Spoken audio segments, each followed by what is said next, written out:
So let me ask you a question. Do you think that you can get too good at a technique?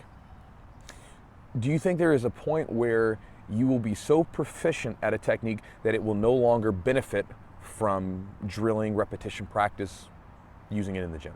So think about your answer real fast, and I'll share some stuff with you. So I was reading about a study just the other day, and what they did was these scientists did a 7-year study with cigar rollers, okay? And you may have seen the study, but what they did was they did the 7-year study, and they were doing the study on motor pattern learning, basically movement pattern learning, and to see if they continually progressed or if there was a certain point where they're just, you basically, you're not getting any more return for your investment of energy, right? So what they found was that even after 7 years and millions of cigars being rolled, these people were still making progress. They were still making slow progress, right? It had slowed down to a crawl, but they were still making progress. And I think this is kind of an important idea for jiu-jitsu, because jiu-jitsu is nothing more than, learning motor patterns, movement patterns. We're just basically learning different movement patterns over and over again. And to understand that, one, you cannot be too good at these different movements, that they will always improve. That's huge, right? Because again, I think most of us a lot of times get a area of the game sort of to a prerequisite level, and then we move on. And a lot of times I see with people like even blue belts and purple belts, they'll kind of scoff at fundamental techniques and basics because they think I know those, I'm good. But what science shows and what I know from personal experience is that no, you can always improve. And especially as you get higher and higher, one of the things that I like to do is I will go back and revisit old techniques that I don't use very often.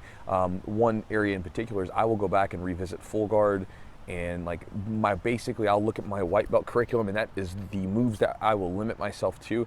And the reason I do that is because, one, it keeps those moves sharp, and it also allows me to adjust those moves and breathe new life into them. Because as I get better and better, when I come back and look at those techniques and revisit them, I change them, because, you really have to be sneaky and clever to take a simple move and make it usable on a black belt or brown belt or high-level jiu-jitsu practitioner, right?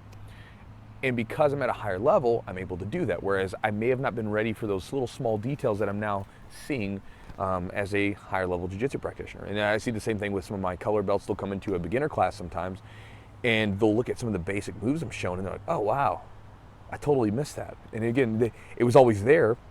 They just weren't ready for it. It's like a good book.